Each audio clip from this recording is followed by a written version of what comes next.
স্থানীয়দের সঙ্গে সংঘর্ষে আহত চট্টগ্রাম বিশ্ববিদ্যালয়ের দুজন শিক্ষার্থীকে হাসপাতালের আইসিইউতে রাখা হয়েছে।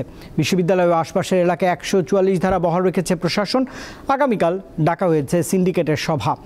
এদিকে ময়মনসিংহে কৃষি বিশ্ববিদ্যালয় বন্ধ ঘোষণা করা হলেও অনেকেই এখন পর্যন্ত হল ছাড়েননি, আন্দোলন অব্যাহত রেখেছেন।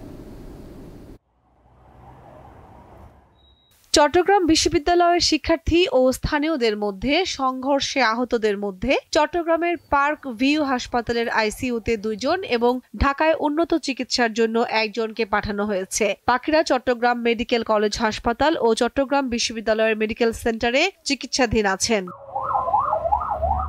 রবিবার সংঘর্ষের পর থমথমে পরিস্থিতি বিরাজ করছে বিশ্ববিদ্যালয় ও পাশের জোবরা গ্রাম এলাকায়। ফলে মঙ্গলবার রাত 12টা পর্যন্ত 144 ধারা বলবৎ রাখার সিদ্ধান্ত নেওয়া হয়েছে। সোমবার দুপুরে ছাত্র প্রতিনিধি এবং স্থানীয় নেতাদের সঙ্গে জরুরি সভা করে বিশ্ববিদ্যালয়ের প্রশাসন। পরে মঙ্গলবার জরুরি সিন্ডিকেট সভা ডাকা হয়। কি পরিস্থিতিতে যে দেশের সর্বোচ্চ আইন শৃঙ্খলা রক্ষার সাথে যারা জড়িত, সেনাবাহিনী, স্ট্রাইকিং ফোর্স, বিজিবি, র্যাব, সবাইকে একসাথে করে পরিস্থিতি সামাল দিতে হবে।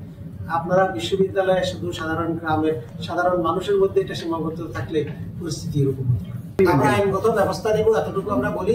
মামলা হওয়ার পরে যাবতীয় যা কিছু আপনারা জানতে পারবেন। এর আগে রবিবার রাতে 21 সদস্যের তদন্ত কমিটি গঠন করে বিশ্ববিদ্যালয়ের প্রশাসন। তদন্ত শেষে দোষীদের বিরুদ্ধে মামলা করা হবে বলে জানানো হয়েছে। ময়মনসিংহে বাংলাদেশ কৃষি বিশ্ববিদ্যালয়ের আন্দোলনরত শিক্ষার্থীদের উপর বহিরাগতদের হামলার ঘটনায় বিক্ষোভ অব্যাহত রেখেছে শিক্ষার্থীরা। দাবি অনুযায়ী উপাচার্য অধ্যাপক এ.কে.এম. ফজলুল হক ভূঁইয়া দুপুর 2টার মধ্যে প্রকাশ্যে ক্ষমা না চাওয়ায় ঢাকা ময়মনসিংহ রেলপথ অবরোধ করে আন্দোলনকারী শিক্ষার্থীরা। শিক্ষার্থীদের অভিযোগ, ডিসি, এসপি ও বিএনপির এক নেতার উপস্থিতিতেই হামলা হয়, কিন্তু তারা কোনো ব্যবস্থা নেননি। আমরা আমাদের ন্যায্য অধিকার দাবি নিয়ে আমরা রাজপথে আছি এবং আমরা হল ছাড়ব। নেতারা যেভাবে মারছে আমাদের আপুদের উপর তারা হাত দিয়েছে। বিদ্যালয় প্রশাসন কর্তৃক আজকে সকাল 9টায় জোরপূর্বক হল ভ্যাকেন্টের যে নির্দেশনা দিয়েছে, আমরা সেটাকে প্রত্যাখ্যান ঘোষণা করছি। দাবি না মানা পর্যন্ত পুরো বিশ্ববিদ্যালয়ে লকডাউন এবং ব্ল্যাকআউটের হুঁশিয়ারি দিয়েছে শিক্ষার্থীরা।